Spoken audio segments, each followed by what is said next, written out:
राजेंद्रपुर नाम के एक गांव में रवि और विमला नाम के पति पत्नी रहा करते थे। वे दोनों बहुत दीन थे। वे दोनों बच्चे के लिए बहुत मेहनत किया करते थे, पर कई वर्षों से उनकी कोई संतान नहीं हो रही थी। ऐसे ही बहुत समय निकल गया, पर उनका दुख कम नहीं हुआ। एक दिन अचानक पता चला कि वो पेट से है। इस बात से रवि और विमला की खुशी का ठिकाना नहीं था। ऐसे ही दिन बीते। एक दिन विमला दर्द से कराह रही थी। रवि अपनी पत्नी को इस हालत में नहीं देख पाया, तुरंत अस्पताल उसे ले गया। वहां डॉक्टर ने उसकी जांच की और रवि से कहा, देखो रवि, मैंने आज तक ऐसा केस नहीं देखा। अब जिस हालत में विमला है, उसके पेट से बच्चे को ना निकाला तो वो मर सकती है। अगर विमला की सोचोगे तो बच्चा नहीं बचा पाओगे। अब ये तुम्हें तय करना है कि तुम्हें बच्चा चाहिए या पत्नी, ये तुम सोच कर बताओ।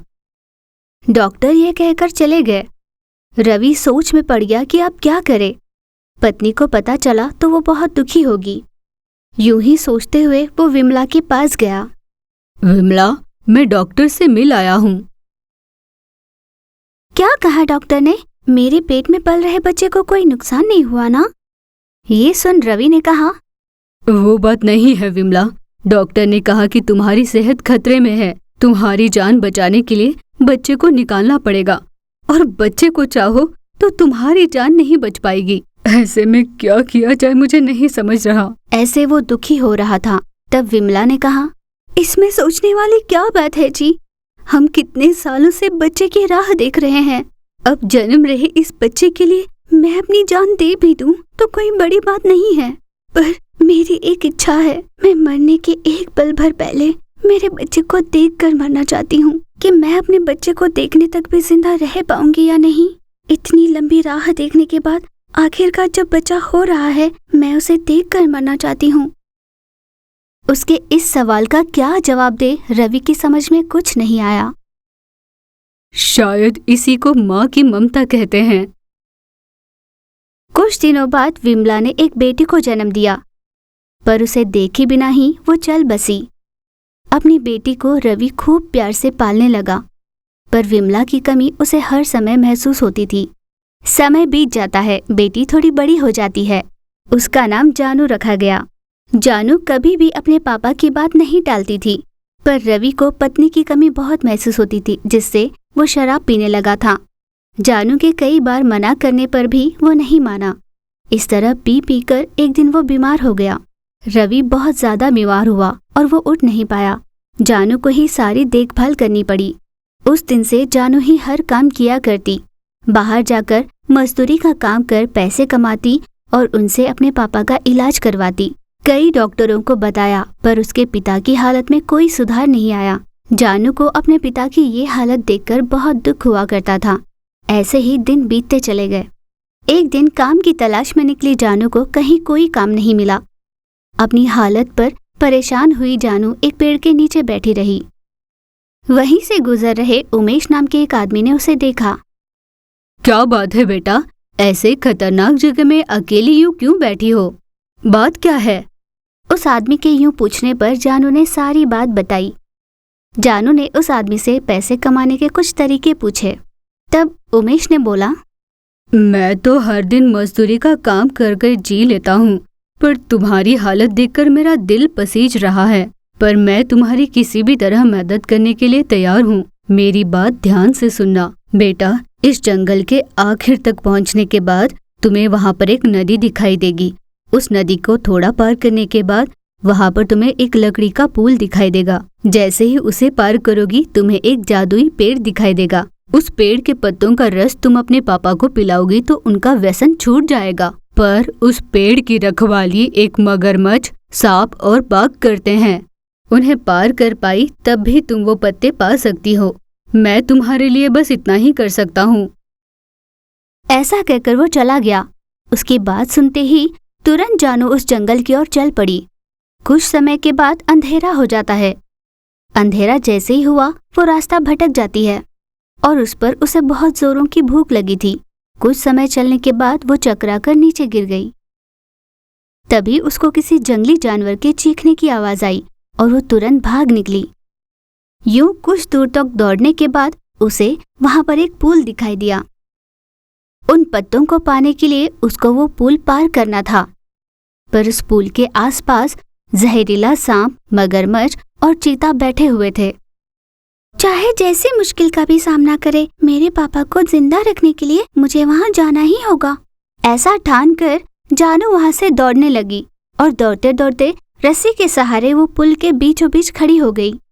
इतनी मुश्किल से पुल के बीचों बीच तो आ गई हूँ, पर यहाँ से आगे कैसे जाऊँ? ऐसा मन ही मन सोचकर उसने चारों ओर नजर घुमाई तो उसने देखा एक तरफ जहरीला सांप, दूसरी तरफ चीता और पानी में मगरमच्छ बैठा था। कहाँ जाए इस असमंजस में जानू तुरंत उस सांप वाले रास्ते से भाग निकली। यूं दौड़ते हुए उसे एक सांप ने काट लिया। फिर भी अपनी जान की परवाह न करते हुए जानू उस पेड़ की ओर दौड़ने लगी। दौड़ती हुई पेड़ के पास पहुंचकर कुछ पत्तों का रस निकालकर उसने सांप के कांटे पे लगा लिया। उससे सांप का कांटा एकदम ठीक हो गया, जिससे जानू अचरज में पड़ गई। कुछ दूर पहुंचने के बाद जैसे ही उसने पलट कर देखा, पुल पर रहे सारे जानवर गायब हो गए थे। ये देखकर जानू बहुत खुश हुई और अपने पापा के लिए कुछ पत्ते उसने इकट्ठे कर घर वापस ले गई। उसने उन पत्तों का रस उनके पापा के पूरे शरीर पर मला। बहुत ही कम समय में जानू के पिता एकदम पहले जैसे हो गए। बहुत मेहनत कर वो जानू को पढ़ाना चाहते थे। उस दिन से रवि और जानू बहुत खुशी से रहने लगे। विलासपुर नाम के एक गांव में राजू और गणेश नाम के भाई अगल बगल में घर बनाकर रह रहे थे। गणेश की एक बेटी थी जिसका नाम रानी था और राजू का एक बेटा था जिसका नाम कृष्णा था। पर इन दोनों परिवारों के बीच हमेशा अनबन रहा करती थी। हर समय किसी न किसी विषय पर दोनों की बहस हुआ करती थी। पर कृष्णा और रानी के बीच एक दूसरे के लिए बहुत प्यार था। बड़ों के झगड़े का उनके रिश्ते पे कोई असर नहीं होता था। रानी को कृष्णा से और कृष्णा को रानी से बहुत लगाव था। वे दोनों जो भी काम होता साथ में मिलजुल कर किया करते। राजू की जितनी छोटी सी जमीन थी उस पे वो अपनी खेती किया करता था, पर जितनी जमीन गणेश के हिस्से में आई थी उसे उसने बेच दी और तरह तरह के व्यापार करने की कोशिश कर अपना नुकसान करा लिया था। इस तरह धीरे धीरे उसके पास सारे पैसे खत्म हो जाते हैं, इतना कि वो खाने के लिए भी तरस जाए। गणेश के घर के ऐसे बुरे हालातों के चलते रानी को भूखा प्यासा देखकर कृष्णा का मन पसीज जाता था। इसीलिए कभी कभी अपने माँ बाप को बिना पता चले वो घर से खाना लेकर आता और रानी को दिया करता था। तब रानी ने कहा, भाई मेरे, मैं जानती हूँ कि तुम मुझसे बहुत प्यार करते हो और मेरे लिए कुछ भी कर सकते हो, पर इस तरह तुम रोज खाना ला रहे हो, ये बात अगर किसी तरह चाचा चाची को पता चली तो वे दोनों हमें बहुत डांटेंगे ना। हमारी वजह से तुम्हें डांट नहीं पड़नी चाहिए ना भाई। उस पर कृष्णा ने कहा, दीदी, मैं तुम्हारे लिए तो कुछ भी कर सकता हूँ, और रही बात माँ बाबूजी की, इसकी तो मुझे पहले से आदत है। ऐसा कहते हुए कृष्णा ने थाली रानी की ओर बढ़ाया। यूं ही कुछ दिन बीते गए। फिर आया गणेश चतुर्थी का दिन। इस अवसर पर दोनों भाई बहनों ने सोचा कि गणेश जी की पूजा करते हैं, और जैसा सोचा था वैसे ही उन्होंने गणेश जी की छोटी सी मूर्ति रखकर उसकी पूजा करनी शुरू की।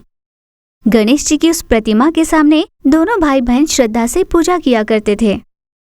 जब ये बात राजू और गणेश को पता चली कि उनके दोनों ही बच्चे एक साथ पूजा कर रहे हैं, तब वहां आकर एक दूसरे से बात कर रहे कृष्णा और रानी को देखकर बहुत गुस्सा हो गए।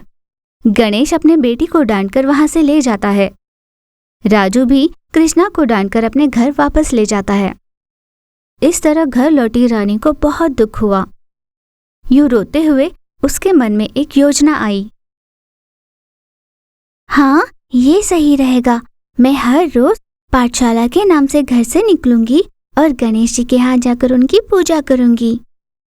और जैसे तय किया था, रानी सुबह उठकर गणेश जी के पंडाल पर गई और उससे भी पहले वहां पर पहुंचे कृष्णा को देखकर वो बहुत खुश हुई। उन दोनों ने सोच लिया था कि इसी तरह पूरे 9 दिनों तक वो गणेश जी की पूजा करेंगे। पर अचानक उस गांव में तेज बारिश शुरू हो गई। बारिश बढ़कर बाढ़ का रूप ले लेती है। गांव के घर और पेड़ पौधे उस पानी में बहने लगते हैं। उस बाढ़ की वजह से पूरे गांव में अफरा तफरी मच जाती है। इन दोनों बच्चों को समझ नहीं आता कि क्या किया जाए। वे दोनों मिलकर ठान लेते हैं कि चाहे जो भी हो जाए गणेश जी की मूर्त को डूबने नहीं देंगे।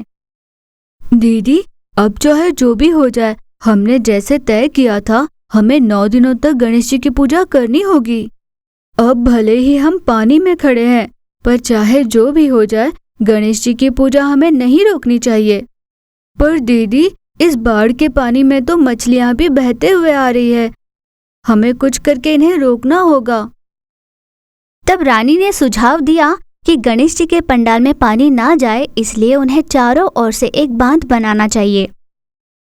तब रानी ने कहा, मेरी भी यही सोच है भाई, कि चाहे जो भी हो जाए गणेश जी के पंडाल को कोई नुकसान ना हो। ऐसा सोचकर वे दोनों गणेश जी के प्रतिमा के सामने जाकर पानी में खड़े होकर ही उनकी पूजा करते हैं। उन दोनों के भक्ति से प्रसन्न होकर गणेश जी वहां सच में प्रकट हो जाते हैं।